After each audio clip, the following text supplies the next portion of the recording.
warahmatullahi wabarakatuh. Alhamdulillah, selalu saja kita memuji Tuhan kita Allah, Zat yang maha pemurah, maha adil, maha kuat, maha bijaksana, yang telah menggantungkan segala kebutuhan kita untuk roda kehidupan di muka bumi ini dengan memuji namanya Alhamdulillah. Dan juga kita panjatkan salam hormat kita, salawat dan taslim kepada manusia terbaik yang telah dipilih oleh Sang Pencipta Allah sebagai penutup risalah, Nabi dan Rasul, dan juga dijadikan sebagai ibadah bagi orang-orang yang beriman dengan mengucapkan salam hormat kepadanya, dan juga sebagai tanda terima kasih kita atas jasa yang sangat besar 23 tahun dari masa hidup beliau dihabiskan untuk agama ini. Maka sangat wajar kalau kita selalu mengucapkan salawat dan taslim kepada Nabi besar Muhammad sallallahu alaihi wasallam. Melanjutkan bahasan kita Riyadhus Shalihin, dan kita masih di bab taubat. Kita masuk ke urutan hadis ke-21 di halaman 52 tentunya. Dari Abu Sa'ad ibn Malik bin Sinan al-Khudri radhiyallahu anhu bahwa Nabi Allah sallallahu alaihi wasallam bersabda, "Kana fi man kana qablakum rajulun qatala 99 nafsa fasa'ala an a'lami ahli al-ardi fadulla ala rahib فأتاه فقال إنه قتل 99 نفسا فهل له من توبة فقال نعم ومن يحول بينه وبين التوبة انطلق إلى أرض كذا وكذا فإن بها أناس يعبدون الله تعالى فاعبد الله معهم ولا ترجع إلى أرضك فإنها أرض سوء فانطلق حتى إذا نصف الطريق أتاه الموت فاختصمت فيه ملائكة الرحمة وملائكة العذاب فقالت ملائكة الرحمة جاء تائبا مقبلا بقلبه إلى الله تعالى وقالت ملائكة العذاب إنه لم يعمل خيرا قط فأتاه ملك في صورة آدمي فجعلوه بينهم أو أي حكما فقال قيسوا ما بين الأرضين فإلى أيتهما كان أدنى فهو له فقاسوا فوجدوه أدنى إلى الأرض التي أراد قبضته ملائكة الرحمة. Tentu saya berharap ibu-ibu sekalian, hadis kalau saya baca dalam bahasa Arab diikuti di bukunya ya. Karena tujuan kita mempelajari buku seperti ini selain membaca hadis yang benar, tata caranya, dan juga kita baca terjemahannya. Artinya adalah di kalangan umat sebelum kalian ada seorang laki-laki yang telah membunuh 99 nyawa. Kemudian dia bertanya tentang orang yang paling alim di muka bumi.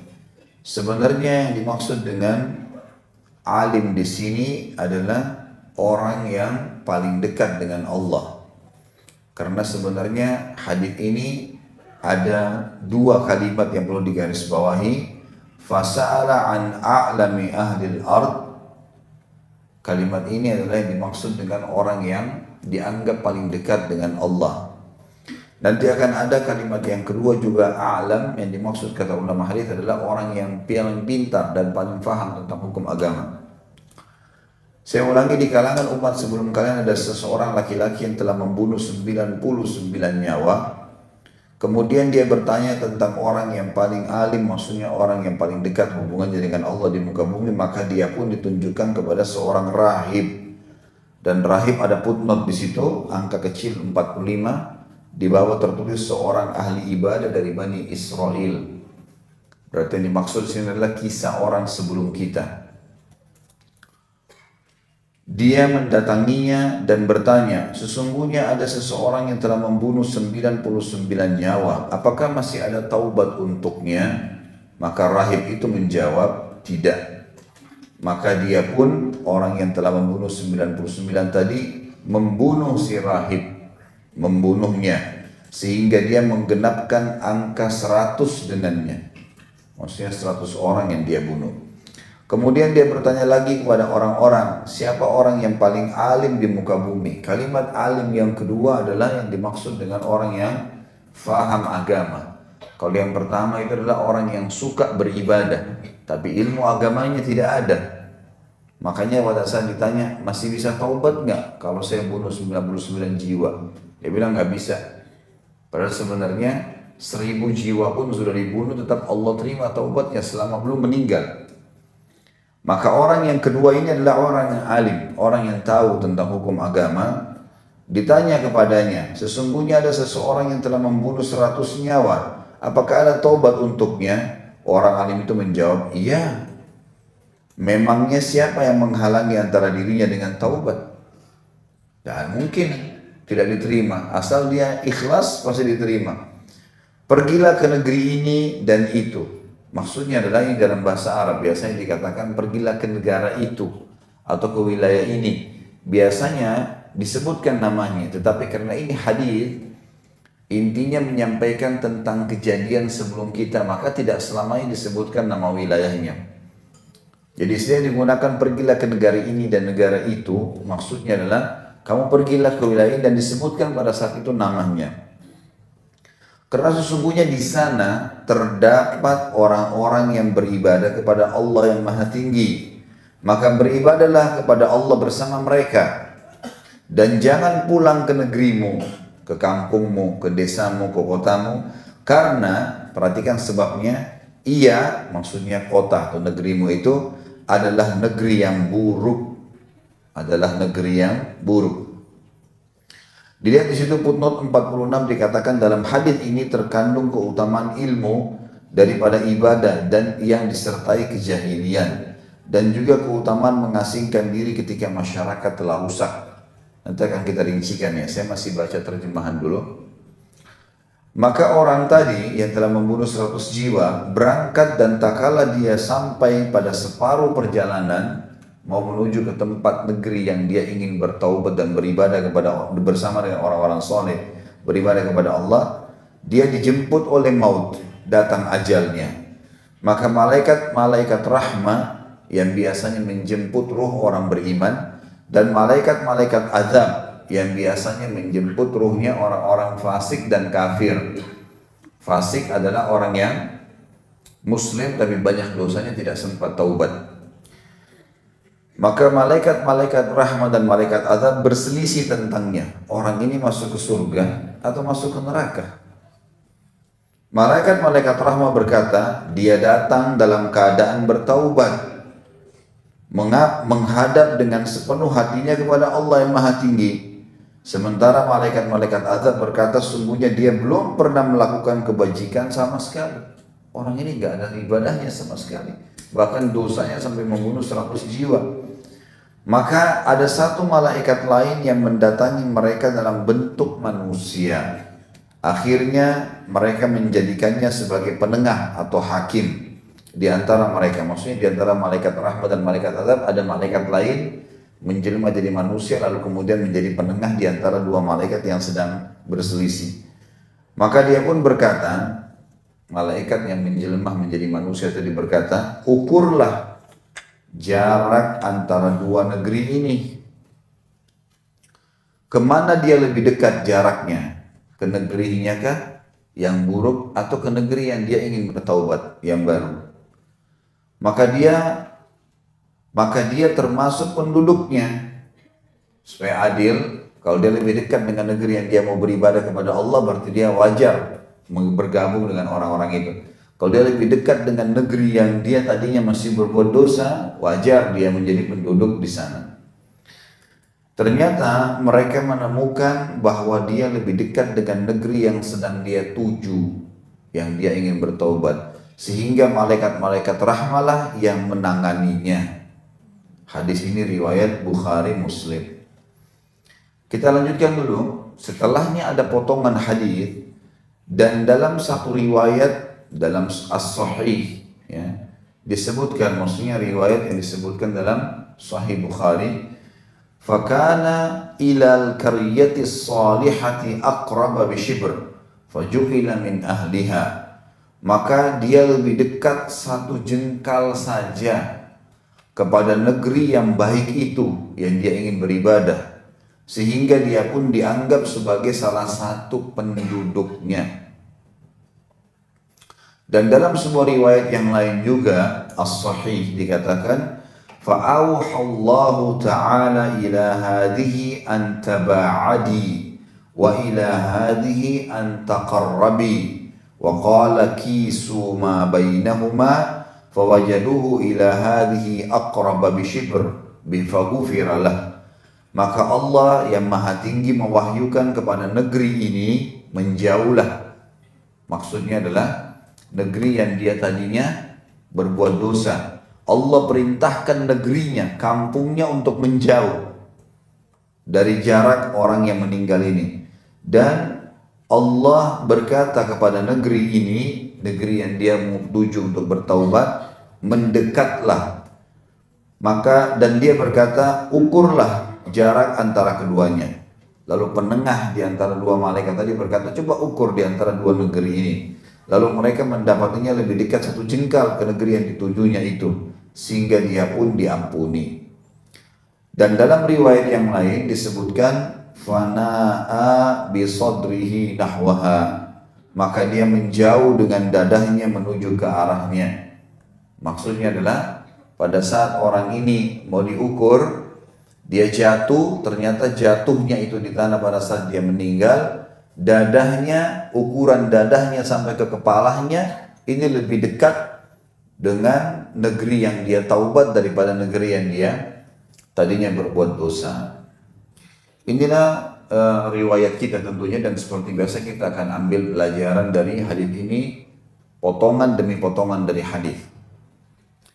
Yang pertama kita ambil potongan dari kalimat kana fi man kana qablakum. Di kalangan umat sebelum kalian ada seseorang laki-laki. Berarti riwayat potongan riwayat ini menjelaskan ini kisah tentang orang sebelum kita, sebelum umat Muhammad SAW. Dan ini berarti ibu-ibu sekalian, sebelum kita ada orang-orang saleh. Mereka juga nanti jadi penghuni surga. Tetapi syaratnya adalah orang yang hidup di zaman nabinya mereka. Di zaman nabinya mereka. Kalau sekarang setelah datang Nabi Muhammad SAW, walaupun ada Nasrani ahli ibadah, Yahudi ahli ibadah, suka bersedekah, tidak bermanfaat buat dia. Tidak bermanfaat. Sealim apapun dia, sebanyak apapun kegiatan sosial yang dia lakukan, tidak akan bermanfaat.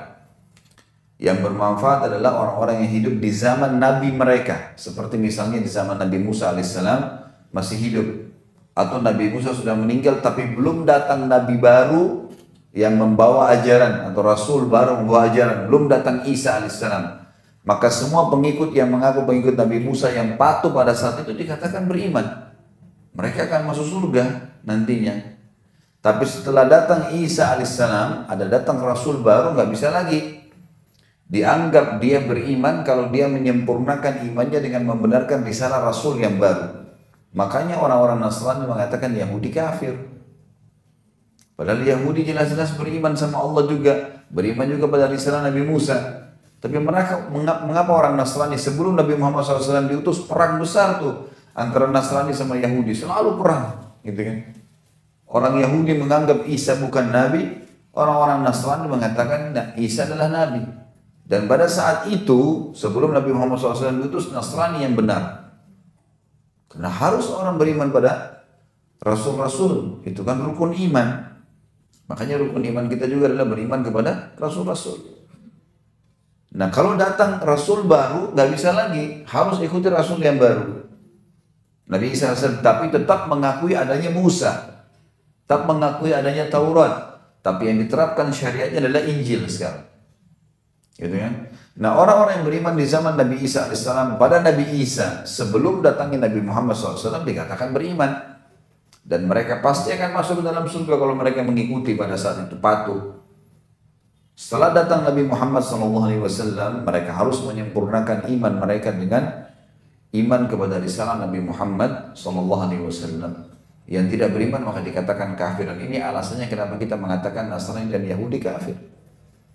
Dan tidak akan bermanfaat lagi semua amal yang dikerjakan setelah datangnya Nabi Muhammad SAW kecuali sesuai dengan syariat beliau Sallallahu Alaihi Wasallam. Makanya Nabi SAW mengatakan dalam sebuah hadis sahih riwayat Imam Muslim, tidak ada seseorang yang mendengarkan saya diutus menjadi nabi dari Yahudi, Nasrani, Majusi, disebutkan semua.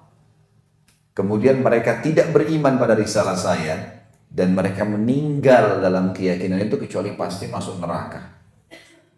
Gak bisa, harus sempurnakan dengan mengikuti risalah Rasul yang terakhir. Apalagi Nabi Muhammad SAW untuk seluruh alam semesta. Bisa ditangkap ini ya, supaya difahami, karena banyak orang yang salah paham di sini. Ada beberapa ayat Al-Quran yang dicomot-comot lalu dikatakan yang menjelaskan tentang keadaan orang-orang Nasrani dan Bani Israel Yahudi yang dulunya beriman di zaman Nabi mereka. Dikatakan tuh buktinya Al-Quran mengatakan mereka beriman, mereka masuk surga. Padahal ayat-ayat itu menjelaskan pada zaman itu, bukan di sekarang. Kalau yang sekarang sudah tidak ada gunanya. Juga ada seorang turunan Arab Quraisy di Mekah namanya Ibnu Jud'an. Orangnya luar biasa baiknya. Sampai-sampai dia selalu membakar api unggun di depan rumahnya tengah malam untuk menunjukkan kepada siapapun musafir, kalau butuh makanan silahkan datang ke rumah saya. Walaupun tidak dikenal. Tiap hari silaturahim keluarga, tiap hari bantu orang susah, tiap hari berbuatannya baik, senyum dengan orang. Semua orang tahu Ibnu Jud'an. Dalam sebuah riwayat Bukhari Muslim, sempat Aisyah radhiyallahu anha bertanya, ya Rasulullah, Ibnu Jud'an siapa yang tidak kenal di masa jahiliyah? Apakah bermanfaat dari amal-amalnya itu? Silaturahim keluarganya, bantu orang susah, berikan makan orang, sampai tengah malam nyalain api unggun untuk memberikan isyarat. Dan dia iklankan satu Mekah, kalau ada musafir, ada siapa saja, ada kafilah datang disampaikan, siapa yang butuh makanan datang ke tempat saya, biar tidak dikenal gitu. Bermanfaatkah buat dia, kata Aisyah? Kata Nabi SAW, sama sekali tidak. Karena dia belum beriman kepada Allah, belum beriman pada risalah saya. Beriman berarti mengimani semua apa yang Allah ingin suruh imani, termasuk risalah Nabi Muhammad alaihi wassalatu wassalam. Jelas sampai sini ya? Ini perlu digarisbawahi karena banyak orang salah faham ya. Itu potongan dari kalimat kana fi man kana qablakum. Kemudian dikatakan rajulun qatala tis'atan wa tis'ina nafsa. Seseorang yang telah membunuh 99 jiwa. Maksud daripada kalimat ini, Ibu sekalian, adalah ada orang yang telah berbuat dosa yang sangat luar biasa. Setiap orang berselisih pendapat dengan dia dibunuh. Sampai dia membunuh 99 orang. Sebagian ulama hadis mengatakan 99. Jadi tentu berselisih di antara ulama makna 99. Apakah dia bunuh 99 semasa hidupnya atau dia bunuh 99 orang di hari itu? Bisa dua makna. Ada pendapat yang mengatakan 99 adalah membunuh semasa hidupnya sehingga sudah 99 orang. Ada makna yang lain enggak, hari itu dia bunuh 99 orang. Dan ini diambil dari potongan hadis yang dikatakan pada saat itu dia bertanya ya. Kita ambil potongan hadis yang ketiga ya. Jadi kita penggal-penggal hadisnya supaya diambil pelajaran. Berarti sudah dua pelajaran diambil. Sekarang yang ketiga adalah fasa'ala an a'lami ahlil ard fadulla ala rahib. Lalu kemudian dia bertanya tentang orang yang paling pintar di muka bumi. Dan makna daripada a'lam yang pertama ini, karena ada dua kalimat a'lam. Perhatikan baik bukunya, di situ ada kalimat fasa'ala an a'lam. Garis bawahi kalimat a'lam itu ya.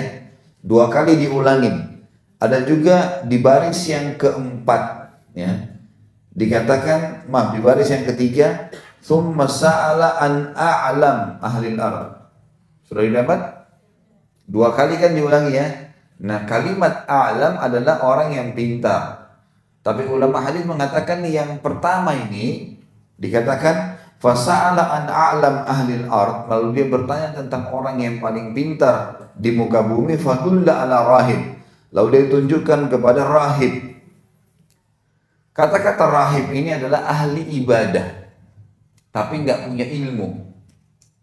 Ada orang begitu, rajin ibadah, sholat iya, semua iya, tapi nggak ada ilmu agamanya. Dia hanya mengerjakan saja, kalau ditanya tentang hukum halal haram dia nggak ngerti. Ini namanya abid dalam bahasa Arab. Kalau orang sebelum kita dikatakan rahib, ya. Jadi mereka suka ibadah tapi tidak mau belajar. Ini bahaya sekali, sensitif, karena mereka bisa salah. Ada orang karena sukanya ibadah sampai akhirnya ibadah dibuat-buat sama dia. Gak punya ilmu. Dia melakukan hal-hal yang aneh-aneh gitu. Karena dia anggap ibadah. Seperti contoh banyak orang yang datang minta-minta di kuburan misalnya. Dianggap ibadah sama dia. Padahal Nabi SAW tidak pernah minta-minta di kuburan. Datang mendoakan gitu ya. Tapi karena dia suka ibadah, dianggap ini ibadah aja semua. Pokoknya ini ibadah. Ini nggak bisa. Ya. Ini namanya abid. Di sini disebutkan, jadi yang pelajaran kita dari potongan hadis yang ketiga adalah masalah kalimat rahib. Jadi makna a'lam tadi orang yang paling pintar, menurut pandangan masyarakat pada saat itu yang sedang ditanya oleh pembunuh ini. Siapa orang yang paling pintar menurut kalian? Maka ditunjukkanlah kepada rahib. Rahib artinya adalah orang yang suka beribadah tapi nggak punya ilmu. Ya. Fa'atahu, lalu dia mendatangi. Sekarang potongan yang keempat dari hadis adalah fa'atahu faqal, lalu dia mendatangi si rahib tadi, kemudian dia bertanya, innahu qatala tis'atan wa tis'ina nafsa.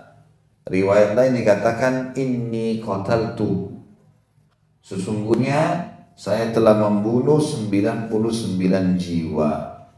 Kalau riwayat yang satu, riwayat yang ini dikatakan dia seakan-akan bertanya orang lain. Ada orang yang membunuh 99 jiwa. Fahal lahu min taubah? Kira-kira dia masih bisa taubat nggak? Masih bisa dimaafin nggak sama Allah? Faqala, maka si rahib berkata, la, nggak ada lagi taubatnya. Sedangkan dia bilang, mana ada orang bisa dimaafkan kalau sudah membunuh 99 orang. Faqatalahu, maka si pembunuh membunuh sekalian saja. Ini orang saya minta jalan keluar malah nggak ada, sekalian aja kalau gitu. Seperti itulah. Fakammala bihi mi'ah, lalu dia melengkapkan korbannya 100. Ya. Kalimat ini ibu-ibu sekalian yang membuat sebagian ulama berkata kemungkinan dia membunuh hari itu 99. Kenapa? Karena terbukti dia mengatakan, di sini dikatakan lalu dia lengkapkan 100. Dan biasanya orang kalau baru melakukan dosa, perasaan takutnya lebih besar. Beda dengan orang yang pernah, kalau orang baru berbuat zina, ketakutannya besar sekali. Dengan orang yang sudah lewat 10 tahun lalu dia berzina, sudah lewat, dia bisa takut tapi tidak setakut kalau dia sekarang baru berbuat. Maka orang ini tidak mungkin dia keliling mencari sarana untuk bisa taubat kecuali karena ketakutan yang besar. Berarti ada kemungkinan dia memang baru membunuh hari itu 99. Makanya dia sangat berat, merasa beban yang luar biasa. Dan kenapa dia pada saat tanya, saya masih bisa taubat gak? Orang itu bilang gak bisa, dibunuh lagi sama dia. Kalau ada jedah antara pembunuhan yang pertama dengan pembunuhan yang setelahnya, maka gak mudah mengulanginya kan? Sulit sekali orang mengulangi. Tapi kalau masih panas dalam kondisi memang dia baru melakukannya, maka lebih mudah dia melakukan. Di sini kan kalimatnya jelas. Maka langsung dia lengkapkan 100. Berarti bunuh ini sudah menjadi sebuah hal yang biasa buat dia atau baru saja dia melakukannya.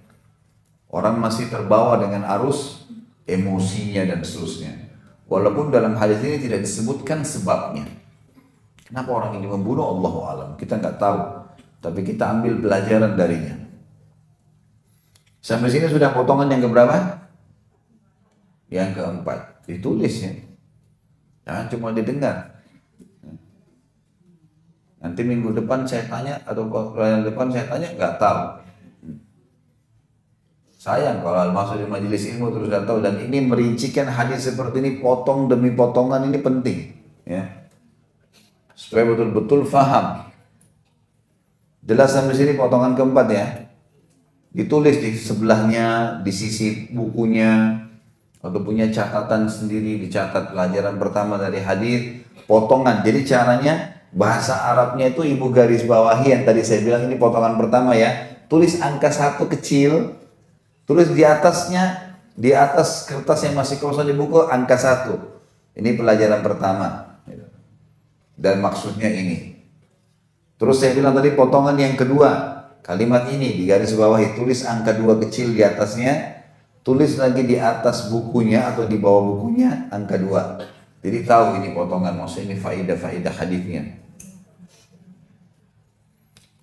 Jadi tadi potongan pertama, kana fima kana qablakum, ini sudah kita jelaskan, menceritakan tentang umat sebelum kita. Qatala tis'atan wa tis'ina nafsan, ini adalah perselisihan di antara ulama tentang masalah apakah dia bunuh 99 jiwa itu selama hidupnya atau dia bunuh dalam hari itu juga atau pada hari itu. An a'lami ahli al-ard fadulla 'ala rahib, ini potongan yang ketiga. Lalu dia bertanya tentang orang yang paling dianggap pintar di muka bumi, lalu ditunjukkan kepada rahib, dan kita jelaskan rahib itu siapa? Ahli ibadah tapi tidak punya ilmu. Ini banyak ya, banyak sekali orang begitu. Di masjid kadang-kadang kita lihat ada orang yang rajin selalu ke masjid, tapi kalau kita tanya hukum dia nggak ngerti. Ya. Kemudian dikatakan di potongan keempat tadi, dan kammala faqatalahu fakammala bihi mi'ah, lalu kemudian dia membunuh orang yang dia tanya tadi. Pada saat dia tanya boleh nggak taubat, dia bilang tidak, maka dibunuhlah orang tersebut. Dan ini bukti nyata yang dipegang oleh pendapat kedua tadi tentang masalah kemungkinan memang dia membunuh pada hari itu. Sekarang kita ambil potongan kelima dari hadis. Thumma sa'ala an a'lami ahli al-ard. Lalu kemudian dia tanya lagi tentang orang yang paling pintar di muka bumi. Perhatikan kalimat setelahnya. Fadulla ala rajulin, apa tulisannya setelahnya? Fadulla ala rajulin alimin. Nah, ini garis bawahi kalimat alim. Nah, perbedaan antara alim sama rahib tadi ya. Berarti orang yang kedua, orang yang faham agama yang ditanya. Orang yang faham agama. Dan ini ulama menjelaskan tentang masalah adanya perbedaan antara abid sama alim. Beda sekali. Kalau orang abid, dia suka ibadah tapi nggak punya ilmu. Tapi kalau orang alim, dia beribadah sesuai dengan ilmunya. Makanya ada hadis Nabi SAW yang lain yang berbunyi, perbedaan dasar antara seorang alim dan abid adalah seperti perbedaan antara saya dengan orang yang paling, ya tanda kutip ya, bodoh di antara kalian dalam masalah agama. Jadi beda jauh. Makanya nggak boleh nanya agama kepada sembarangan orang. Harus kepada orang alim. Kalau hanya sekedar simbolik saja dari penampilannya, kemudian kita anggap orang ini pintar lalu kita nanya, akhirnya dia ngelantur menjawabnya, kita salah dalam mengerjakan. Ya. Harus ahlinya. Tak bisa sama sekali. Dalam segala hal harus kembali kepada seorang alim. Termasuk dalam masalah-masalah rumah tangga, ibu-ibu sekalian, jangan curhat pada orang-orang yang tidak paham agama. Semua temannya diajak ngomong, semua orang diajak ngomong, enggak. Kembali kepada orang yang paham agama, sehingga orang agama itu pandu. Allah berfirman begini, Rasulullah begini, dijelaskan tentang maksud-maksud dan tujuan syariat. Jadi potongan kita di sini adalah dikatakan fadulla ala alimin, lalu ditunjukkan kepada alim, faqala innahu qatala mi'ata nafsin fahallahu min taubah. Lalu kemudian dia bertanya, ada seseorang yang membunuh 100 jiwa. Apakah masih ada taubatnya? Faqala na'am. Dia mengatakan iya. Wa man yahulu bainahu wa bainat taubah? Apa yang menghalangi dia untuk antara dia dengan taubat? Jelas bisa. Jadi potongan yang kelima di sini adalah bagaimana seseorang itu fokus untuk bertanya kepada seorang alim, ya. Dan bukan kepada orang abid saja, orang ahli ibadah saja. Sebab seorang alim sebagaimana sudah dijelaskan, dia akan beribadah sesuai dengan ilmunya. Lalu dikatakan di sini, manfaatnya juga kita bisa ambil masih dalam potongan kelima tadi dari hadis ini adalah iya perkataan dan apa yang menghalangi antara dengan taubat. Berarti menandakan taubat itu tidak melihat kadar dosa seseorang. Sebesar, sebanyak apapun. Dosa yang paling besar kekafiran. Kufur kepada Allah. Murtad dari agama. Tapi dia masih bisa taubat. Gitu. Orang yang pernah mengaku sebagai Tuhan pun seperti Fir'aun. Masih didakwahi oleh Nabi Allah Musa 10 tahun. Tiap hari nasihatin. Kalau dia taubat masih diterima. Tapi dia nggak mau. Mengaku Tuhan ini. Nantang Tuhan. Dia mengatakan, Ana Rabbukumul A'la. Saya Tuhan kalian yang maha tinggi. Gitu kan. Tapi Allah masih berkata kepada Musa dan Harun, idhaba ila fir'auna wa qula lahu qawlan layyina. Kalian berdua pergilah kepada Fir'aun, Musa dan Harun, dan ucapkan kalimat yang lembut dengan dia. Bilang kamu lagi salah, ingatin, nasihatin. Dan ini juga pelajaran ibu-ibu sekalian, dalam berdakwah gunakan kelembutan, ya. Buat orang jadi suka. Jangan begitu orang tidak sholat, kamu tidak sholat masuk neraka, langsung neraka duluan. Tapi kita datang menjelaskan tentang keutamaan sholat. Dapat apa sih orang kalau sholat? Anak-anak kita masih belum sholat, masih belum mau melakukan ibadah-ibadah, maka sebutkan tentang fadilah ibadah itu. Tarik jiwanya dengan keinginan-keinginan supaya dia mau lakukan. Kalau orang itu memang membangkang, nggak mau sama sekali, nah barulah kita masuk ke masalah ancaman. Baru kita mengatakan kalau sudah dijelaskan hadis-hadisnya, diajak dimotivasi. Mungkin kalau anak-anak kita sudah berikan hadiah, tetap saja tidak mau, tetap saja berdusta, tetap saja tidak mau sholat, maka kita masukkan ke ancaman. Kalau orang tidak sholat itu akan dihukum seperti ini loh, misal. Di sini kalimatnya sangat jelas, dia mengatakan tentu saja. Naam itu tentu saja. Dan apa yang menghalangi antara dengan taubat? Pasti diterima kok.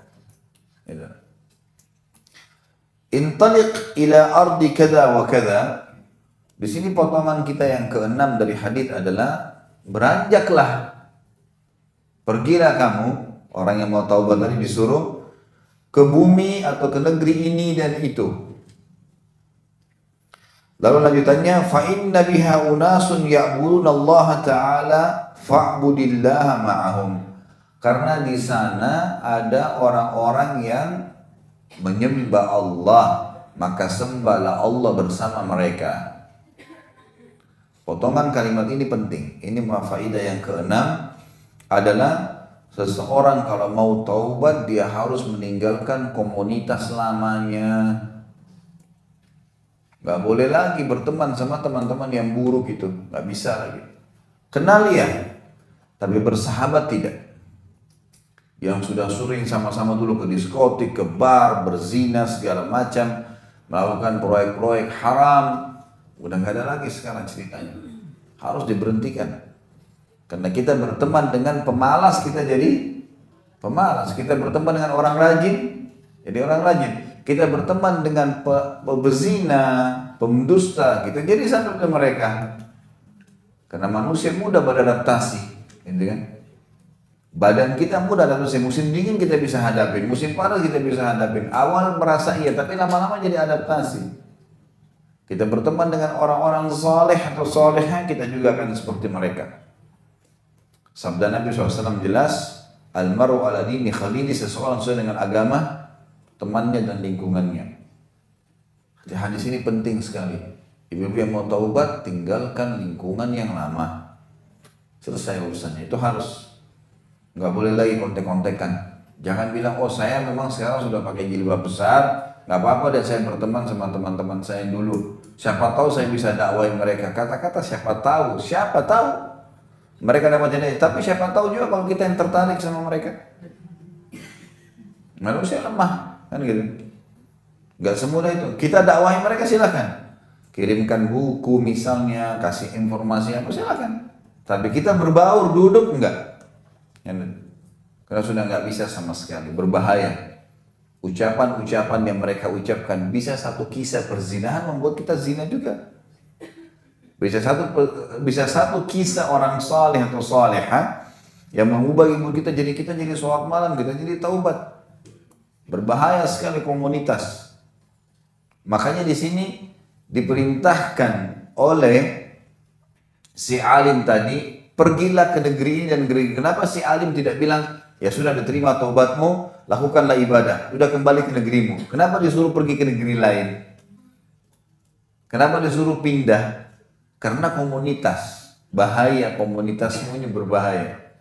Sebagian ulama hadis menanggapi potongan hadis ini mengatakan, yang dimaksud dengan pergilah ke negeri ini dan negeri itu, ternyata orang ini menceritakan kepada si alim, kalau di negeri saya itu semuanya pembunuh. Orang saling bunuh-membunuh. Maka sudah menjadi kebiasaan. Dia ceritakan tentang keburukan wilayahnya. Makanya disuruh pergilah tinggalkan negerimu, gitu kan?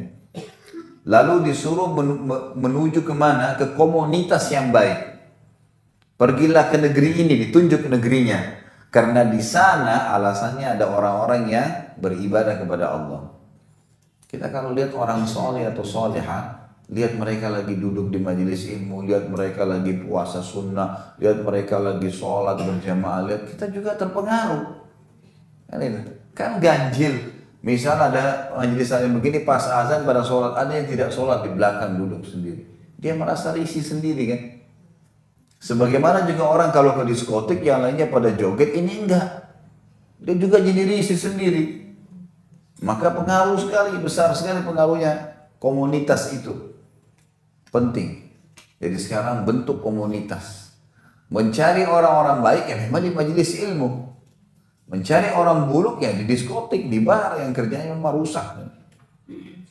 Maka penting untuk digarisbawahi. Ini potongan dari kalimat tadi, pergilah ke negeri ini dan negeri itu, sesungguhnya di sana ada orang-orang yang menyembah Allah. Maka apa perintahnya? Fa'budillaha ma'ahum. Sembahlah Allah bersama mereka. Artinya gini, jangan sampai kau cuma pergi ke sana, bergabung di komunitas itu lalu kemudian tidak buat apa-apa. Enggak, ikutin mereka ya. Mereka majelis taklim di mana, ikutin. Mereka puasa sunnah, ikutin. Mereka punya program sosial apa, ikutin. Ikut berbaur. Karena berbaurnya itu penting. Ada orang hadir di majelis ilmu, ibu-ibu sekalian, datang pulang. Nggak pernah kenal siapa ada di majelis ilmu itu, tidak tahu ada kegiatan apa. Nah, ini perlu dikasih tahu. Perlu berbaur, tanya siapa saja namanya, siapa orang yang paling baik. Kalau ibu-ibu lagi kuliah atau lagi sekolah, anak-anaknya bahasakan seperti ini sama kepada anak-anak ibu-ibu. Kalau ada anak-anak bahasakan, nak cari siapa teman kamu di kelas yang paling pintar. Katakan begitu, siapa yang paling pintar di kelas kamu tanya. Saya biasa kalau pulang saya tanya anak saya, siapa nama-nama temannya nak? Oh disebut namanya si fulan, disebut semua namanya. Siapa yang paling pintar? Oh si fulan. Kenapa kok pintar? Oh dia ikutin guru, dia begini, ceritain sama anak itu. Baik, sekarang ikuti dia ya. Siapa anak yang paling buruk di kelas? Ada si fulan. Sebenarnya bukan tujuannya kita mengajar mereka ghibah, tidak. Supaya ambil pelajaran. Oh ada si fulan. Kenapa? Oh dia sering tidur kalau guru lagi terangin, dia sering telat datang, dia sering gini. Jangan jadi seperti dia. Jangan sehat. Belajar untuk kita membentuk komunitas dan mengajar anak-anak bentuk komunitas penting, gitu kan? Ini penting, nah, anak-anak kita kan seperti mereka. Biarkan dia bersahabat sama teman-temannya yang ranking 1. Maka dia akan ikut dan dilihat aja hasilnya. Ya, gitu. Tidak mungkin jauh dari situ. Kalau dia pun ranking 4, mungkin ranking 3, ranking 4, oke lah, dekat. Tapi kalau kita biarkan dia bergaul sama anak-anak yang suka iseng, ganggu di sekolah teman-temannya, dia juga akan begitu pulangnya. Perlu ibu-ibu datang ke sekolah, tanya siapa teman-temannya, ibu kenalan sama temannya dia yang pintar. Nah, nanti berteman ya sama anak saya, titip pesan, itu penting. Karena komunitas penting, berpengaruh besar, ya, berpengaruh besar sekali. Baik, kemudian dikatakan ada kalimat setelahnya, wala terji ila ardika. Ini masih berhubungan dengan faedah yang keenam tadi ya. Masih berhubungan dengan tadi, karena masih berhubungan dengan kalimat si alim yang bilang, apa yang menghalangi antara taubat dengan kamu? Maka pergilah ke negeri ini dan negeri itu, karena di sana ada orang-orang yang beribadah kepada Allah. Lalu perintahnya, beribadahlah kepada Allah bersama mereka. Bergabung, pergi kemana-mana sama mereka, jadikan sahabat, ikuti semua kegiatan mereka. Jadi bukan cuma sekedar datang ke majelis taklim selesai, enggak, ikutin kegiatannya apa, mereka nanti ikut taklim di mana lagi dan seterusnya. Ya. Masih dalam potongan yang ke-6 ini dikatakan wala tarji ila ardika, dan jangan pernah kau kembali ke negerimu. Dilarang di sini. Jadi ada pelajaran juga ibu-ibu sekalian, kalau memberikan instruksi kepada orang harus jelas. Nggak boleh setengah-setengah. Orang nanti nggak tahu melakukannya. Kamu beliin saya di toko sebelah obat nyamuk misalnya. Nggak dijelasin obat nyamuk itu yang mana. Nanti kalau kita berharap merek tertentu lalu dia datang bawa merek yang lain, kita tidak kecewa. Jelasin, saya mau yang seperti ini contohnya ya. Beli yang seperti ini. Kalau tidak ada baru beli yang ini. Rinci, orang tahu. Jadi jelas nggak ada kesalahan. Kadang-kadang kita rincikan saja masih salah, ya. Apalagi kalau tidak dirincikan, ya. Kalimat ini penting. Orang alim ini berkata, dia tidak setengah-setengah mandu orang. Dia mengatakan, apa yang menghalangi antara kau dengan taubat? Maka pergilah ke negeri ini dan negeri itu. Di sana dijelaskan. Bukan cuma sekedar kau pergi ke sana ibadahlah kepada Allah. Enggak. Karena di sana saya pilihkan kamu negeri ini karena di sana ada orang-orang alim yang beribadah kepada Allah dan ikuti mereka. Sembah Allah bersama mereka. Ingat pesan juga, jangan kembali ke negerimu. Kalau bahasa kita jangan kembali ke komunitasmu lagi. Selesai sudah urusannya. Mau orang bilang sombong, mau orang bilang berubah, nggak masalah, nggak masalah. Nggak usah peduli dengan itu. Bahasa bicara boleh, silakan. Kau berubah ya? Iya memang saya berubah. Saya baru tahu kalau perbuatan yang dulu itu salah, haram dalam agama. Saya takut kalau mati, kamu ini anulah apa? Iya memang, nggak masalah. Kalau memang kau mau ikut sama saya silahkan. Kalau enggak ya sudah, saya nggak bisa. Selesai. Jadi dia sudah tahu nggak bisa, gitu kan? Karena masalah. Ya, ini penting untuk meng-cut semua komunitas yang tidak baik. Kenangan-kenangan yang tidak baik. Ya. Kalau ada orang pernah berzina dengan seseorang, lalu dia mesti simpan fotonya, hapus. Apapun yang berhubungan dengan orang itu habis, selesai masa lalunya sudah habis. Harus ini, nggak bisa enggak, karena manusia, oh nggak apa-apa saya cuma simpan nanti satu waktu saya lihat, nggak bisa. Ya, ada seseorang yang aktif sekarang di pengajian saya, masya Allah dia salah satu aktor yang terkenal nasional di TV kita sudah biasa gitu. Kemudian dia mengubah kondisinya pelan-pelan, 2 kali, 3 kali sering hadir sampai sekarang di mana-mana saya pengajian hadir, masya Allah. Rupanya sambil berjalan dan sudah ada perubahan segala macam. Satu waktu dia masih simpan beberapa cuplikan-cuplikan dia. Seorang laki-laki tentunya ya. Cuplikan-cuplikan ada sinetron, ada segala macam dilihatin sama dia. Dia pernah lihatin ini cuplikan saya seperti Ustaz. Bagaimana salahnya Ustaz? Di HP. Saya bilang kalau Bapak mau sempurna taubatnya, hapus dari HP. Gak usah dilihat. Kalau mau berhenti benar-benar ya silakan. Karena kalau satu waktu dilihat lagi, oh iya ya pernah saya dulu pakai baju ini, oh pernah dulu saya dapat fee sekian, oh pernah. Jadi panjang ini. Mau tobat benar-benar sudah selesai, jangan disimpan lagi. Oh iya ya sudah ya, dihapus. Udah. Tujuannya memang untuk kebaikan hati ya, karena kita manusia lemah. Bisa ngingat kan? Maka itu penting. Makanya di sini perintahnya begitu. Wala tarji ila ardika. Jangan kau kembali ke negerimu lagi, jangan kembali ke komunitasmu, jangan ada kau simpan kenangan-kenangannya. Sudah selesai urusannya ini. Tutup semuanya, gitu kan? Ini potongannya. Lalu dia mengatakan, kita ambil pelajaran yang ketujuh di sini, ya. Dari kalimat, sebenarnya tadi kalimat itu wala tarji ila ardika, ini lebih baik kita jadikan poin ketujuh saja. Ya. Sampai kalimat fa inna biha unasun ya'budun Allah taala fa'budillaha ma'ahum, sampai situ adalah potongan yang keenam tadi. Faedah yang keenam dari hadis. Yang ketujuh adalah wala tarji ila ardika, lanjutannya fa innaha ardusu. Dan jangan kau kembali ke negerimu, ke komunitasmu, ke kenangan-kenangan lamamu, karena dia adalah negeri yang buruk. Berarti di sini dari hadis kita ambil pelajaran, ada negeri yang buruk, ada komunitas yang buruk. Ada orang manusia yang kerjain dari bangun tidur sampai tidur maksiat kepada Allah, tanpa diikuti dengan rasa takut akan datangnya hukuman. Ya. Kalimat ini penting, fa innaha ardusu. Sesungguhnya dia adalah negeri yang buruk. Makna daripada ardusu berarti ada negeri yang dasarnya buruk, pelanggaran-pelanggaran agama banyak di dalamnya, atau sulit untuk beribadah di dalamnya. Masuk dalam masalah ini adalah semua negeri-negeri yang sulit beribadah kepada Allah, di antaranya negeri-negeri orang kafir. Kita pergi ke sana kalau ada hajat penting, kalau enggak, udah. Jangan hanya karena gengsi-gengsian. Enggak perlu gengsi.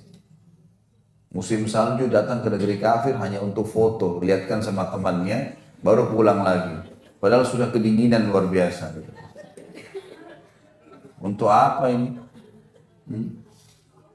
Untuk foto saja, gampang, blender salju, es batu jadi salju. Taburin, foto udah di situ. Banyak orang begitu. Kalau hajat penting, darurat, memang pas ke sana, kemudian lagi salju itu lain. Kalau ini cuma datang kedinginan untuk balik foto, untuk apa? Menunjukkan kalau orang saya pernah begini, untuk apa?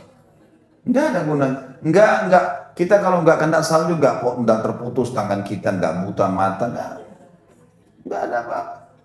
Orang dari luar aja datang jauh-jauh ke Indonesia karena cuacanya enak. Kok kita ke negeri orang ini aneh? Ya. Kecuali darurat. Saya bilang bukan tidak boleh ya, darurat. Tapi kalau hanya untuk gengsi-gengsian ini, mau sholat susah, cari makanan halal susah, sana sini dosa. Untuk apa? Kalau kita meninggal tiba-tiba, ya, saya dapat berita ada orang kita meninggal di salah satu negara non-Muslim, akhirnya tidak ada yang tahu bagaimana caranya, terus dibakar ikut-ikutan dengan masyarakat setempat. Ya. Waktu itu saya ke Bali, kemudian ada orang Muslim yang menikah sama orang non-Muslim dari Jepang waktu itu, kemudian dia pergi ke sana tinggal hanya untuk berbangga karena nikah sama orang asing. Begitu dia meninggal, gak ada yang tahu ngurus jenazahnya cara Islam, dibakar. Beritanya sampai ke luar kalau sudah dibakar beritanya. Kan untuk apa ini? Dapat apa kira-kira? Dunia kita akan tinggalkan kok. Harus pakai akal sehat. Sekali lagi boleh, tapi bukan hanya untuk, bukan tidak ada hajat. Hal yang penting mendesak harus itu lain. Ini penting karena ada di kalimat di sini memang bumi yang busuk atau negeri yang busuk atau komunitas yang busuk ya, atau yang buruk, karena itu berpengaruh sekali. Ada hadis yang mulia berbunyi, perumpamaan majlis yang baik seperti penjual minyak wangi. Kalau kau lewat di situ toko minyak wangi nggak beli apa-apa, minimal kau akan mencium bau wanginya. Minimal. Orang hadir di majelis ilmu, orang lewat saja, mampir sebentar 5 menit, dia pergi, dia dapat wanginya majelis ilmu, ada ilmu yang dia bawa, satu hadis, satu kisah, ya, dia bisa bawa sesuatu yang positif. Kalau kau mampir, maka bisa kau membelinya, bisa kau mendapatkan minyak wangi, bisa dipakai. Dan perumpamaan majlis yang buruk, komunitas yang buruk, seperti nafihul kir.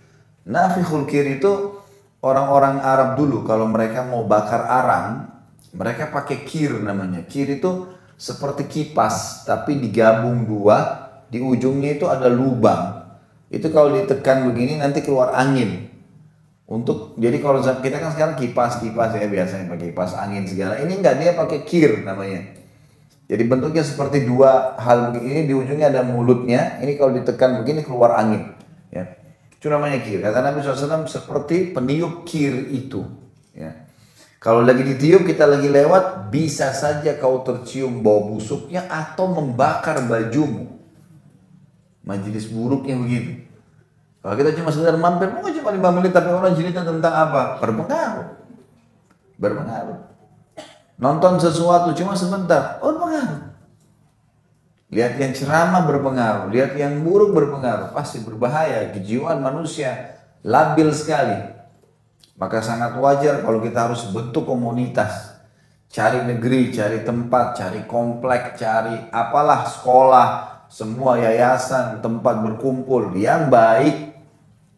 Karena bahaya, jiwa manusia lemah. Sampai kapan kita mau lalai, gitu kan? Sampai kapan kita mau lalai, ibu sekalian? Tidak ada manfaatnya kelalaian itu.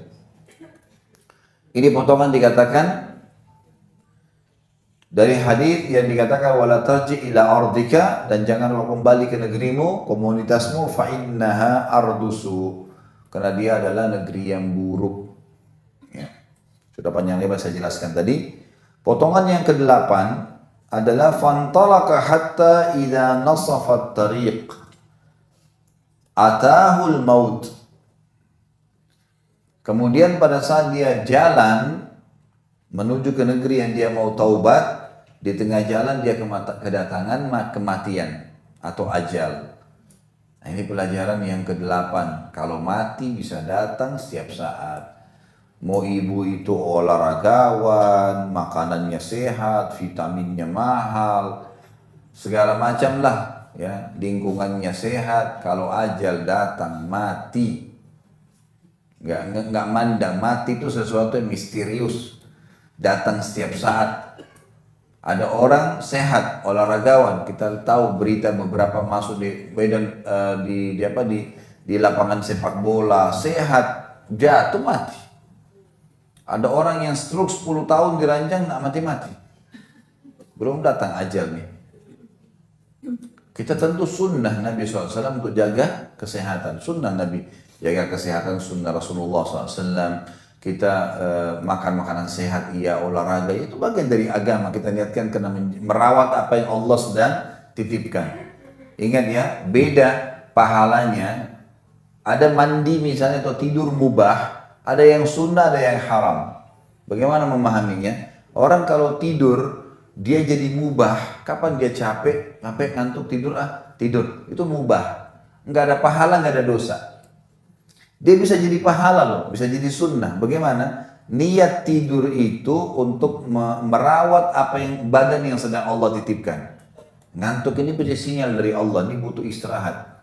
Maka saya istirahat karena merawat tubuh yang sedang Allah amanahkan. Dan supaya saya lebih kuat beribadah. Jadi ibadah itu.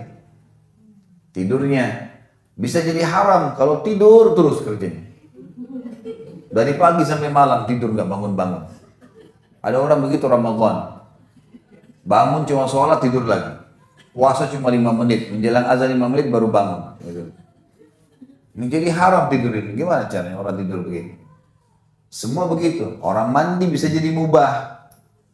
Dia mandi biasa saja, karena dia merasa gerah biasa, mandilah. Atau rutinitas, mubah, nggak dosa, nggak dapat pahala. Tapi bisa jadi pahala. Dia mandi karena mau merawat tubuh yang sedang Allah amanahkan. Kenapa jenazah dimandiin?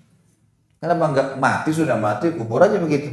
Kenapa harus dimandiin, dibersihin kotorannya, dipakein daun bidara, wangi-wangian, kain kafannya bersih. Kenapa? Sebentar lagi dimakan sama tanah tuh badannya. Karena Allah suruh rawat badan itu. Jadi kalau kita pakai sampo, niatnya karena Allah suruh rawat. Kata Nabi SAW, siapa yang punya rambut, maka dia harus menghormatinya, merawatnya. Dia rawat karena dia tahu ini saya pakai sampo, saya pakai conditioner, saya pakai pewangi rambut, apalah perawatan semua ini karena menjaga apa yang Allah amanahkan. Jadi sunnah, jadi ibadah, kan gitu. Dia jadi haram kalau dia melanggar agama. Misal dia melakukan ya mandi di tempat-tempat yang haram misalnya, ya. Dia mandi karena melakukan perbuatan yang haram, atau dia kumpul dengan orang-orang akhirnya dia di tempat-tempat yang haram, seperti mungkin sekarang di kolam renang, di pantai segala macam. Jadi haram mandinya. Jadi memperlihatkan auratnya kepada orang-orang kan gitu. Jadi bisa jadi seperti itu. Di sini katakan kita harus paham poin penting bahwasanya ajal bisa datang setiap saat. Orang ini sudah niat baik, ternyata tidak cukup, tidak bisa membendung ajalnya. Tidak bisa membendung ajalnya. Kemudian selanjutnya adalah potongan yang ke-9. Ini saf belakang nggak ada suaranya. Oh 9, baik. Jangan tersinggung ya.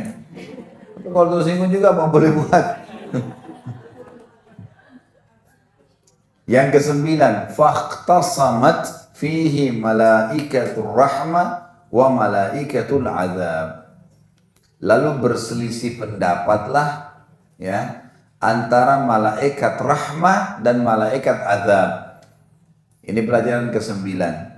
Ternyata ada malaikat kasih sayang dan ada malaikat penyiksa.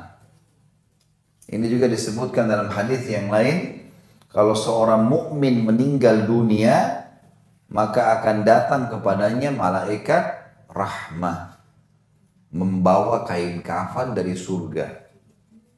Lalu berkata kepadanya, malaikat rahmat di kiri kanannya, malaikat maut di ubun-ubun kepalanya. Malaikat maut mengatakan, hai jiwa yang baik, keluarlah kepada rahmat atau karunia Tuhanmu. Maka ruhnya keluar lebih mudah daripada air dari mulut kendi. Baru saja keluar, kata Nabi SAW, lalu ditangkap oleh malaikat rahmat, dibungkus dengan kain kafan dari surga, lalu dibawa ke langit. Berarti ada interaksi dengan malaikat rahmat itu. Kalau orang beriman, ya. Kata Nabi SAW, lalu dibawalah ruhnya oleh malaikat rahmat ke langit, lalu menembus 7 lapis langit. Dan setiap malaikat di langit berkata kepada malaikat rahmat, malaikat-malaikat di langit sana berkata, siapa ruh ini? Sungguh mulia ruh ini karena mengeluarkan bau yang lebih wangi dari bau kasturi. Mudah-mudahan insya Allah kita termasuk ini. Kemudian kata para malaikat, kata malaikat rahmat, ini fulan bin fulan, namanya yang paling baik di dunia. Nama yang paling baik di dunia itu yang disebutkan. Lalu kemudian malaikat-malaikat mengatakan, semoga Allah membuat ruh ini lewat di sisi kami karena mencium bau wangi itu. Lalu terdengar suara dari langit, Allah mengatakan, catatkan hambaku ini termasuk penghuni surga, kembalikan jadi dunia, karena di sana saya ciptakan, di sana pula saya bangkitkan. Jadi seperti hanya melapor kepada Allah lalu kemudian dikembalikan. Tapi setelah sampai ke langit ke-7, setelah itu diantarkan ruhnya bersamaan jasadnya diantar oleh kerabatnya. 3 langkah mereka jalan, dia masih mendengar suara sendalnya. Kemudian setelah itu tidak dengar lagi, lalu kemudian malaikat lain datang mendudukkan dia lalu bertanya, siapa Tuhanmu, siapa Nabimu, apa kitabmu? Dia jawab. Kata Nabi SAW, orang mukmin akan jawab. Sebagaimana firman Allah, a'udzubillahi minasyaitonirrajim, yutsabbitullahu alladhina amanu bil qawli tsabiti fil hayatid dunya wa fil akhirah. Al-ayat.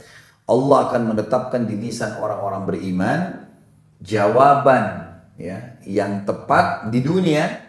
Kayak ibu-ibu sekarang belajar agama ditanya kenapa sholat, punya jawaban, asal tinggal tanya kepada ustadznya atau da'inya atau kepada ulamanya maka akan dijelaskan. Kita punya jawaban, oh saya sholat karena ini, saya tutup aurat karena ini, saya haji karena ini, saya sholat karena ini, ada jawaban. Dan di akhirat adalah pertanyaan malaikat di kuburan, dia bisa jawab, Tuhanku Allah, Nabiku Muhammad, kitabku Al-Quran. Lalu kemudian dibukakan baginya pintu neraka. Kemudian dia takut sekali, lihat neraka, orang disiksa, suara, teriakan, segala macam. Lalu malaikat bilang, lihat dari apa Allah selamatkan dirimu. Karena kau beriman gak jadi masuk sini. Dulu kau bisa masuk sini nih. Ditutup, dibuka pintu surga, dayang-dayang, permadani, segala macam fasilitas. Maka dia kagum, Lalu dia berkata, kata Nabi SAW, mayit ini bilang, ya Allah cepatkan waktu karena aku ingin masuk ke dalam surgaku. Lalu kemudian datang seseorang di sebelahnya yang tampan, yang bersih, bajunya bersih, bercahaya. Sampai dia bilang, siapa kamu? Dia sungguh sempurna ciptaan Allah pada dirimu. Lalu kemudian orang itu berkata, saya amal solehmu. Sholatmu, sodakahmu, hajimu, segala macam bakti dengan orang tuamu yang akan menemani kau sampai hari kiamat. Lalu kemudian terdengar suara Allah mengatakan di sini, kata Nabi SAW, lalu terdengar suara Allah mengatakan, ya bentangkan jalan hambaku ini ke surganya setiap pagi dan petang. Maka jadilah kuburannya taman dari taman surga. Dia nggak rasa lagi waktu kayak kita di dunia, udah selesai. Dia menikmati aja itu terus sampai hari kebangkitan. Itu kalau orang mukmin. Dan orang mukmin siapa? Orang yang menggabungkan antara rukun Islam dan rukun iman. Karena rukun Islam ibadah badan kan? Ucapin syahadat, sholat, zakat, puasa Ramadan, haji, semua ibadah badan. Harus diikuti dengan ibadah hati, keyakinan. Yakin, ikhlas, tawakal, sabar, itu ibadah hati semua. Maka rukun iman itu masuk di situ. Kalau orang sholat Allahu Akbar, Allah ada enggak ya? Malaikat catat enggak ya? Ini hari kiamat masuk surga enggak? Ini berarti masih muslim, belum mukmin. Orang mukmin itu Allahu Akbar, Allah ada. Emang malaikat catat, emang ini ada perintah dalam Al-Quran, emang nanti saya akan masuk surga dan seterusnya. Makanya lebih khusyuk. Makanya istilah mukmin beda kan, dalam Islam ada ihsan, ada Islam, ada iman, ada ihsan ya. Islam orang yang baru awal mempelajari Islam dan menjalankan rukun-rukun Islam, tapi belum masuk iman dalam hatinya. Kalau dia sudah pelajari lebih dalam ilmu agama, nanti akan muncul iman, pindah kepada rukun iman yang 6, gitu kan? Maka akan lebih lengkap. Kalau dia ihsan lebih tinggi lagi, dia selalu merasa terkontrol oleh Allah. Dia merasa dimanapun dia berada Allah melihatnya. Itu namanya tingkat ihsan ya. Dan ini akan dicapai oleh setiap orang di antara kita, terserah dia kalau dia mau gitu kan. Bisa saja dengan cara dia banyak mempelajari ilmu agama. Makin sering, makin dalam ilmu agamanya dan makin dia terapkan, maka makin dekat dengan level ihsan. Dia selalu merasa terkontrol oleh Allah, itu di atas iman malah gitu kan. Di atas keimanan seseorang. Lalu kata Nabi SAW, kalau orang itu fasik atau ya kafir. Fasik di sini adalah orang Muslim yang masih banyak dosanya. Ya. Kalau dia meninggal maka malaikat datang kepadanya dan yang datang malaikat azab. Kan hadis kita ada malaikat rahmah, sudah kita jelaskan, dan ada malaikat azab, penyiksa. Yang bawa kain kafan dari neraka dan di atas ubun-ubun kepalanya malaikat maut yang mengatakan, hai jiwa yang busuk, keluarlah kepada kemurkaan Tuhanmu. Maka ruhnya berantakan di tubuhnya, nggak mau keluar, lalu malaikat maut mencabut dengan keras sambil memukul wajah dan bokong mereka dengan keras dan berkata, keluarlah kepada kemurkaan Tuhanmu. Maka ditariklah dengan keras, ibaratnya kata Nabi SAW seperti bulu domba yang dibasahkan, yang dililitkan di pohon berduri lalu ditarik dengan keras sehingga berantakan bulu domba itu. Lalu kemudian belum sesaat dia keluar ditangkap oleh malaikat azab lalu dibungkus dengan kain kafan dari neraka. Lalu dibawa ke langit. Baru di langit pertama para malaikat di langit tidak mau membukakan pintu. Lalu mereka bertanya kepada malaikat azab, siapa orang ini? Disebutkan ini fulan bin fulan, namanya yang paling buruk di dunia. Dan para malaikat berdoa mengatakan di langit, ya Allah, semoga engkau tidak lewatkan ruh ini di sisi kami. Kenapa? Karena bau itu mengeluarkan bau lebih busuk daripada bau bangkai. Naudzubillah. Ini hanya kena kebangkangan, kemaksiatan, gitu kan. Yang pertama kena kepatuhan. Maksudnya tadi yang pertama adalah orang yang dijemput oleh malaikat rahmah itu. Kemudian malaikat azab ini mendapatkan titah dari Allah yang Allah berfirman, catatkan hambaku ini termasuk penghuni neraka, kembalikan dari dulu di sana saya ciptakan, di sana pula saya akan bangkitkan. Bersamaan ruhnya diantar dengan jenazahnya diantar oleh kerabatnya. Lalu 3 langkah mereka jalan, dia masih bisa dengar. Setelah itu datang malaikat lain dudukkan dia bertanya, siapa Tuhanmu, siapa nabimu, apa kitabmu, dia tidak bisa jawab. Dia hanya mengatakan innama aqulu kama kana yaqulun nas. Saya nggak tahu, saya cuma ikut-ikut dulu orang pernah bilang apa. Nggak tahu. Walaupun dia muslim, ibu hafal mati sekarang, Tuhanku Allah, Nabi Muhammad, kitab Al-Quran, tidak bisa jawab. Tidak bisa sama sekali. Lalu dibukakan baginya pintu surga, layang-layangnya istana, pohon-pohonnya, kemewahan yang luar biasa. Dia kagum, malaikat bilang, lihat dari apa kamu haramkan dirimu. Kamu sendiri yang haramkan, dia bisa masuk sini tapi kamu tidak mau. Lalu kemudian ditutup, dibuka pintu neraka, siksaan, pedih. Malaikat mengatakan, ini tempat kau sekarang, kau gak bisa lari dari sini. Maka dia berdoa mengatakan, ya Allah, jangan cepatkan waktu karena aku tidak ingin masuk ke neraka. Lalu datang sebelahnya orang yang buruk, tampangnya bau busuk dan segala menakutkan. Sampai dia mengatakan, si Majid, dia bilang, pergi kamu dari saya, sungguh buruk ciptaan Allah pada dirimu. Dia bilang, tidak, saya amal burukmu yang akan menemani kau sampai hari kiamat. Zinahnya, dustanya, ribanya, segala macam akan menemani dia sampai hari kiamat. Maka kemudian kata Nabi SAW dalam dua riwayat Bukhari, dua-duanya penutupan hadis. Yang pertama, Allah utus kepadanya malaikat yang tidak punya pendengaran dan penglihatan. Allahu a'lam bagaimana. Khusus menyiksa orang di kuburan, membawa sebuah besi, yang kalau besi itu ingin seluruh jin dan manusia bersatu untuk membalikkan, mereka tidak mampu. Kemudian dihantamkan kepada orang ini sampai dia hancur, diutuhkan lagi begitu terus sampai hari kiamat. Riwayat yang lain dikatakan kedua dinding kuburan menjepit tubuhnya sampai tulang rusuknya seperti ini. Kemudian diutuhkan lagi begitu terus sampai hari kiamat. Ulama hadis mengatakan ini digabung, sambil dipukul, sambil dijepit, hancur, diulangi lagi sampai hari kiamat. Maka jadilah kuburannya lubang dari lubang neraka. Ya beda. Jadi ini keadaannya. Tinggal ibu-ibu tentukan jalannya. Mau jadi orang baik atau mau jadi orang buruk. Gitu kan? Orang baik pasti dapat janji-janji Allah. Kalau seandainya orang alim atau orang yang beribadah kepada Allah itu susah hidupnya, gak bisa makan, gak bisa pakaian, gak sehat, susah, mungkin orang masih bisa pilih. Sementara orang kafir itu sehat semua, kaya, segala macam. Ini enggak. Orang beriman bisa menikmati. Bahkan mereka teratur karena tahu mana yang halal, mana yang haram, mana yang haknya Allah, mana yang haknya manusia, mana hak kerabat. Teratur rapi semuanya. Berarti kita bisa, gitu kan? Kita makan, mereka makan, kita makan. Tapi kita punya tata cara. Ada yang boleh, ada yang nggak boleh. Sama pakaian, sama pergaulan, sama pendapatan, sama segala macam teratur rapi bagi orang beriman. Maka kenapa kita harus menjadi orang yang buruk ini? Ya. Harus bisa berubah, gitu kan? Harus berubah dan berubah dari diri kita sendiri. Dan selalu saya ingatkan, jangan terpengaruh dengan lisan orang karena hanya sepanjang lidahnya. Kamu alim ya sekarang, kamu hebat ya, kamu berubah ya. Iya, jawab iya. Alhamdulillah saya baru tahu keimanan sekarang. Kalau saya tahu dari dulu saya begini.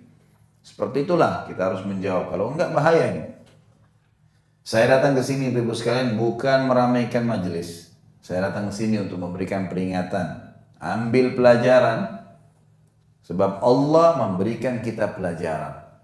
Dari Al-Quran yang turun, dari peringatan-peringatan, kuping sudah dikasih, hati sudah dikasih, mata sudah dikasih. Gunakan itu. Jangan sampai kita berharap, oh nanti aja saya berubah. Nanti pengajian yang kesekian, nggak bisa. Jangan malu dengan perubahan yang terjadi. Menjadi orang yang lebih baik dan dekat sama Allah, prestasi tertinggi. Bertahan pada keburukan itu adalah keterpurukan. Nggak baik itu. Jadi penting untuk digarisbawahi. Ini yang kita sampaikan ini hadis Nabi SAW disaksikan loh nanti. Kita semua lagi menuju ke liang lahat, tunggu siapa yang lebih dulu menghadapi malaikat. Mau rahmat atau azab, pilih sendiri. Karena kita yang menentukan itu. Gitu kan? Maka harus kita berubah Ibu sekalian. Baik, sekarang kita masuk ke pelajaran yang ke-10. Potongannya adalah faqalat malaikatur rahmah ja'a ta'iban mukbilan biqalbihi ila Allah ta'ala wa qalat malaikatul azab innahu lam ya'mal khairan qat. Sampai situ ya, sampai kalimat qat. Ya. Itu potongan kita yang keberapa? Yang ke-10. Pelajarannya adalah bagaimana malaikat rahmah berbicara. dan malaikat azab berbicara.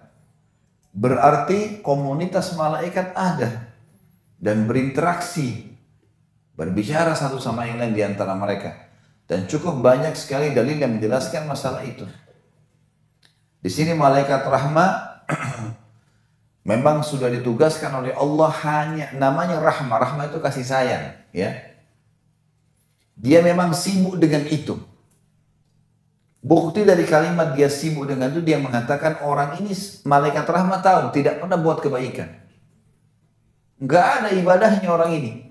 Dosanya banyak. Tapi karena dia sudah mau taubat, mau menuju ke negeri yang dia mau perbaiki keadaannya, maka malaikat rahmat sudah mau mengambil dia. Ini orang sudah pantas untuk taubat, sudah pantas untuk menjadi orang-orang yang ahli surga. Karena dia mengatakan, malaikat rahmat bilang, ja'a ta'iban mukbila. Dia telah datang menuju ke negeri ini karena taubat, ya. Mukbilan biqalbihi, dan dia betul-betul tulus dengan hatinya ilallahi ta'ala, menuju kepada Allah Ta'ala. Maka sudah cukup itu. Ini orang ini jadi milik kami. Seperti itu. Berarti luar biasa luasnya rahmat Allah, gitu kan? Bagaimana seseorang baru niat untuk itu, dia mau mengerjakannya, maka Allah sudah terima. Dia melakukan itu. Wa qalat malaikatul azab, sementara malaikat azab, perhatikan kalimat azab berarti memang ada malaikat penyiksa. Karena memang dia menyiksa, tugasnya itu. Dia tidak mau toleransi. Dia bilang apa? Innahu lam ya'mal khairan qad. Tapi orang ini nggak pernah buat kebaikan. Tidak ada satupun kebaikannya. Dan ini milik kami. Nggak perlu, nggak bisa. Gitu. Dengan hikmah Allah dibuatlah seperti itu. Tapi pelajaran kita adalah bagaimana malaikat berinteraksi dan ngomong. Dan ada malaikat kasih sayang dan ada malaikat penyiksa. Kemudian selanjutnya potongan kita yang ke-11 adalah fa'atahu malakun fi surati adamiyyin faja'aluhu bainahum ay hakaman. Ini pelajaran yang ke-11. Lalu datanglah kepada mereka berdua, malaikat-malaikat rahmat dan malaikat azab ini, maksudnya datang kepada komunitas malaikat ini, malaikat yang lain tetapi menjelma dalam poster manusia. Ini pelajaran ini. Berarti memang malaikat bisa menjelma. Sebagaimana kita tahu pada saat Maryam alaihissalam waktu mau hamil Isa alaihissalam, di mihrabnya Jibril datang dalam poster manusia. Dalam surah Maryam dijelaskan masalah itu. Dijelaskan bagaimana Maryam waktu tiba-tiba alaihissalam kaget melihat tiba-tiba di depannya ada laki-laki. Sementara Maryam di mihrabnya, di kamarnya lagi ibadah. Maka dalam Al-Quran diceritakan kan, surah Maryam, saya tidak ingat kalau tidak salah ayat 12 atau ayat 13 itu, yang menceritakan tentang masalah bagaimana Maryam, dari ayat 11 tentunya, tapi ayat tentang Maryam alaihissalam yang mengatakan qala inni a'udzu billahi minka in kunta taqiyya. Aku berlindung kepada Allah dari kamu hai laki-laki yang datang tiba-tiba menjelma di depannya, gitu kan? Kalau kau betul-betul bertakwa sama Allah, jangan ganggu saya nggak pernah sama lawan jenis. Maka jangan ganggu saya. Maka malaikat Jibril dalam poster manusia mengatakan, qala innama ana rasul rabbiki li'ahaba laki gulaman zakiyya. Saya hanya utusan Tuhanmu saja untuk memberikanmu kepadamu, untuk memberikan kepadamu seorang anak yang baik, yang suci, gitu kan? Maka di sini ada kasus, ada diceritakan Al-Quran malaikat menjelma jadi manusia. Pernah juga terjadi pada saat hadis tentang Islam, iman dan ihsan. Kata Umar bin Khattab radhiyallahu anhu, telah datang kepada kami seseorang yang tidak kelihatan tanda-tanda safar padanya, bajunya bersih, rambutnya hitam bersih rapi, dan tidak ada yang mengenalnya. Kita sudah jelaskan di bab kita pertama, bab niat hadis itu ya. Masuk lalu bertemu dengan Nabi SAW, meletakkan lututnya di lutut Nabi SAW lalu bertanya, gitu kan? Apa itu Islam, hai Muhammad? Nabi SAW tak jelaskan. Lalu dia mengatakan, engkau benar. Kata Umar, kami heran orang ini bertanya, dia bertanya, dia membenarkan. Lalu dia tanya, apa itu iman hai Muhammad? Nabi SAW sebutkan ke 6 rukun iman. Lalu orang itu mengatakan, engkau benar. Kami heran, kenapa orang ini bertanya lalu dia juga membenarkan. Apa itu ihsan? Lalu dijelaskanlah oleh Nabi SAW apa itu ihsan. Gitu kan? Lalu dia mengatakan, engkau benar. Kami kata Umar ketiga kali, kami heran. Orang ini bertanya lalu dia membenarkan. Kemudian dia bilang, hai Muhammad, kapan itu hari kiamat? Kata Nabi SAW, ya, yang bertanya, maksudnya kamu, tapi ini kalimat santun ya, yang bertanya dan yang sedang ditanya, dua-duanya nggak tahu kapan kiamat. Ini jawaban santun sekali ya, bukan kamu dan saya, tapi yang sedang bertanya dan yang ditanya, dua-duanya nggak tahu kapan kiamat. Kata orang ini, kalau begitu beritahukan kepada saya apa tanda-tandanya. Lalu Nabi SAW sebutkan, akan ada penggembala-penggembala kambing yang berlumba-lumba membangun bangunan yang tinggi, gitu kan? Ini sudah pernah kita jelaskan di bab itu tentunya. Tapi yang jelas, pada saat orang itu pun pergi, kata Nabi SAW kepada Umar, hai Umar, kau tahu siapa orang itu tadi?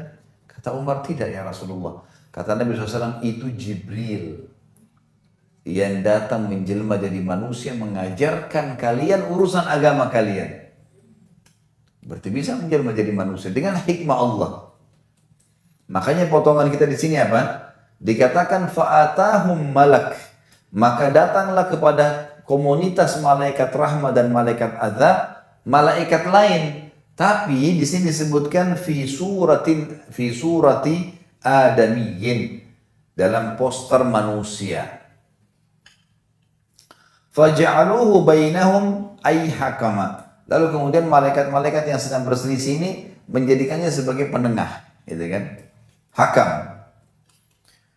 Sekarang yang ke-12, ya, pelajaran kita adalah potongan faqala qisu ma bainal ardaini fa ila ayyatihima kana adna fa huwa lah.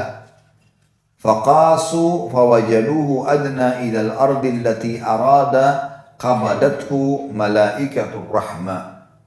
Ini pelajaran kita yang telah dari hadis yang ke-12 adalah, lalu kemudian penengah tadi, malaikat yang menjadi manusia menengahi malaikat-malaikat rahmat dan azab sambil berkata, coba ukur antara dua negeri itu.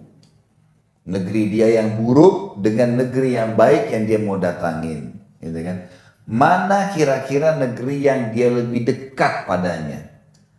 Maka pada saat mereka ukur, mereka menemukan ternyata orang ini lebih dekat dengan negeri yang dia ingin tuju taubat. Maka malaikat rahmah pun mengambilnya. Pelajarannya di sini adalah bagaimana Allah Subhanahu wa taala dengan rahmatnya yang luas, ya, menerima taubat hambanya asal dia sudah ikhtiar, berusaha, ya, melakukannya, memang betul-betul bersungguh-sungguh, maka Allah terima. Dan rahmat Allah sangat luas.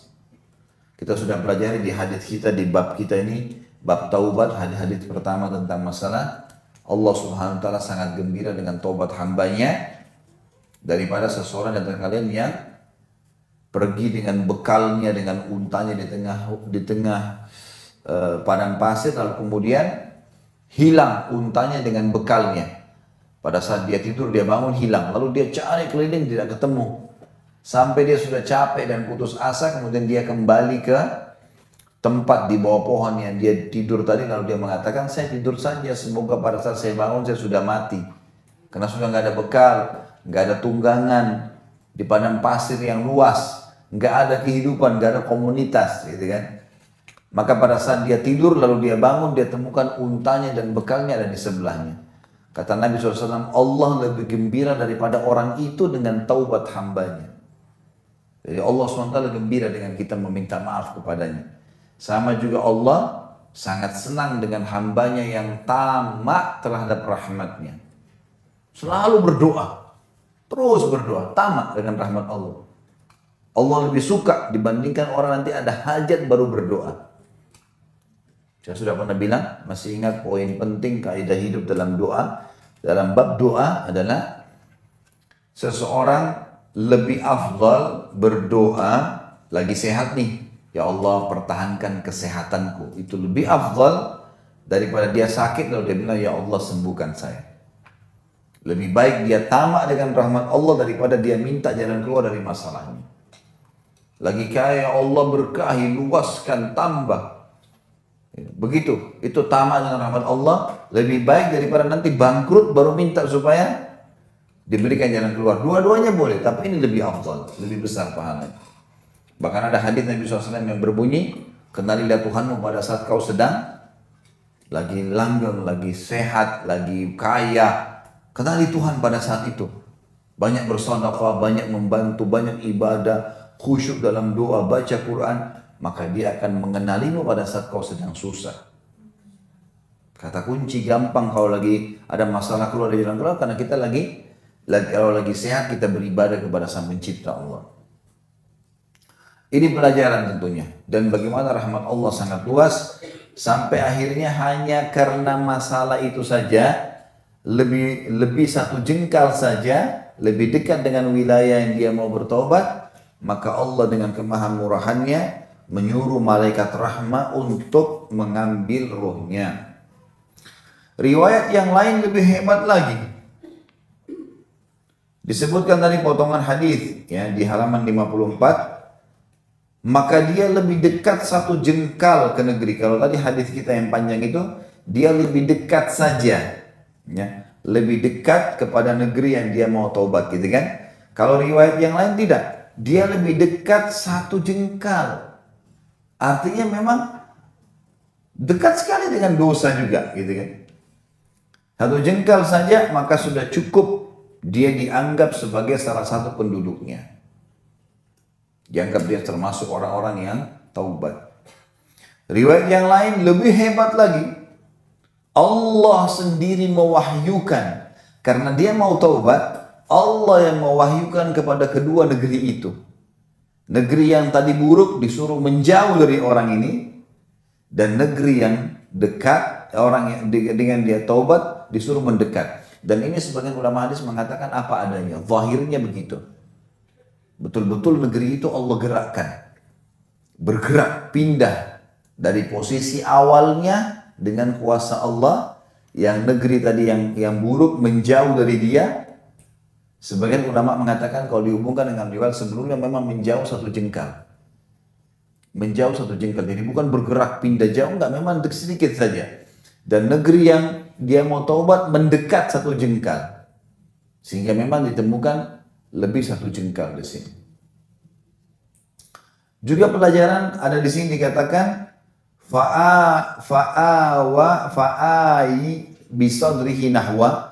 Lalu dia menjauh dengan dadahnya menuju ke arahnya. Yang dimaksud adalah tadi saya bilang dia terjatuh orang ini. Dan ternyata riwayat ini menjelaskan bukan cuma satu jengkal, tapi dari dadah menuju ke kepala. Bagaimana memahaminya? Riwayat sebelumnya menjelaskan satu jengkal. Riwayat ini menjelaskan ukuran dada sampai ke kepala. Riwayat yang terakhir kita. Kata ulama, negeri yang tadi yang tempat maksiat itu, yang buruk itu menjauh satu jengkal. Negeri ini mendekat satu jengkal. Ada kemungkinan adalah memang ukuran 2 jengkal. Karena kalau dari dada kita ukur ke atas ini sebenarnya 2 jengkal, gitu kan? Ini jadi tidak bentrok antara riwayat-riwayat, tidak bentrok di antara riwayat.